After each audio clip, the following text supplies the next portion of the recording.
Indonesia adalah negara yang memiliki potensi sumber daya alam yang melimpah dan dapat menghasilkan berbagai ragam keunikan, baik itu hayati maupun nabati, sehingga dapat memberikan berbagai macam potensi dari kekayaan alam yang ada. Kemudian dari potensi tersebut menghasilkan berbagai macam produk pertanian, perkebunan, perhutanan, budidaya, dan kerajinan yang mencirikan geografis di mana potensi itu berada. Produk-produk tersebut di Indonesia dapat dilindungi oleh instrumen perlindungan hukum indikasi geografis. Produk indikasi geografis tersebut diantaranya beras Pandan Wangi Cianjur, ubi Cilembu, kopi Gayo, apel Batu Malang, kopi Toraja, kopi Kintamani, Bali, lada hitam Lampung, keramik Dinayo, gerabah kosong, dan lain-lain. Contohnya, padi atau beras Pandan Wangi Cianjur merupakan produk unggulan di Kabupaten Cianjur yang terdaftar sebagai indikasi geografis yang hanya dapat ditanam di 7 kecamatan saja di Kabupaten Cianjur, yang keberadaannya perlu dilindungi. Namun dalam perkembangannya, keberadaan lahan budidaya Pandan Wangi Cianjur terus berkurang. Dengan adanya peningkatan jumlah penduduk mengakibatkan proses pembangunan atau kegiatan pertanian di Kabupaten Cianjur semakin cepat, mengakibatkan proses alih fungsi lahan sawah dan pertanian menjadi non-pertanian semakin sering terjadi dan tak terkendali. Padi Pandan Wangi Cianjur menjadi produk unggulan dikarenakan dari segi aroma, rasa, dan tekstur nasi yang unggulan. Dari keunggulan tersebut, maka beras padi Pandan Wangi banyak diminati masyarakat menengah ke atas dan dengan harga yang sesuai dengan kualitas. Diharapkan dapat meningkatkan ekonomi di daerah tersebut. Indikasi geografis memberikan perlindungan terhadap suatu barang atau produk yang menunjukkan suatu wilayah, di mana di dalam wilayah tersebut merupakan suatu tanda asal barang, dan di mana reputasi, kualitas, dan karakteristik barang tersebut sangat ditentukan oleh faktor geografis yang bersangkutan.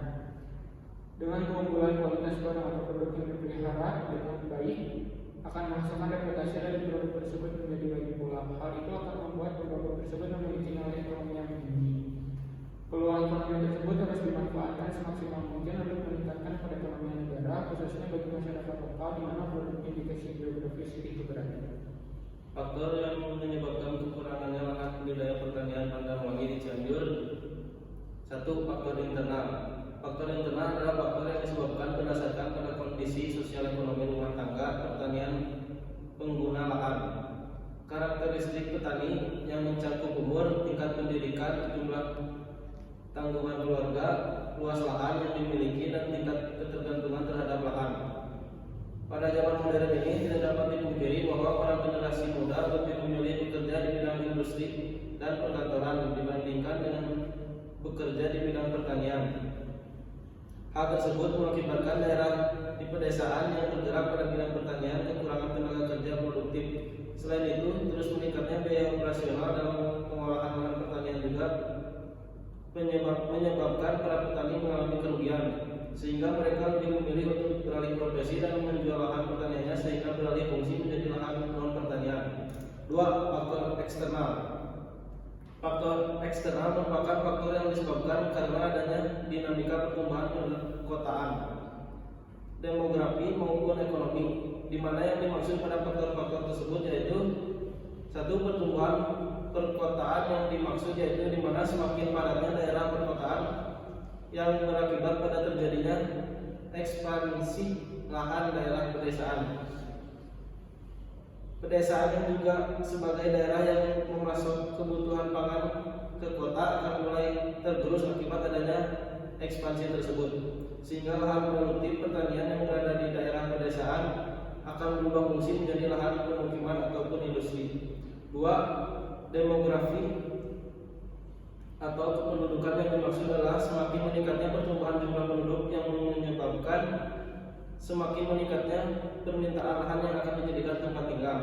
3. Faktor ekonomi merupakan faktor di mana semakin meningkatnya kebutuhan akan lahan di bidang perekonomian, baik itu yang digunakan untuk kegiatan pariwisata atau perdagangan. Tekanan ekonomi pada saat krisis ekonomi juga dapat menyebabkan terjadinya alih fungsi lahan, dikarenakan banyaknya petani yang menjual aset baik itu berupa ladang, kebun maupun sawah untuk memenuhi kebutuhan hidupnya, yang berdampak pada meningkatnya alih fungsi lahan sawah dan semakin meningkatnya penguasaan lahan pada pihak-pihak pemilik modal. Selanjutnya faktor kebijakan.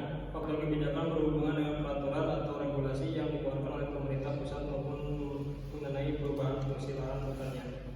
Kelemahan pada regulasi mengenai kebutuhan hukum, sanksi pelanggaran, dan akurasi objek lahan yang dilarang untuk dikonversi. Selain itu, kurangnya aksi nyata atau hanya wacana semata dan tidak jelasnya langkah pemerintah dalam meminimalisir kegiatan yang menyebabkan terjadinya alih fungsi lahan pertanian menjadi tidak terkendali dan semakin banyak lahan yang terkonversi.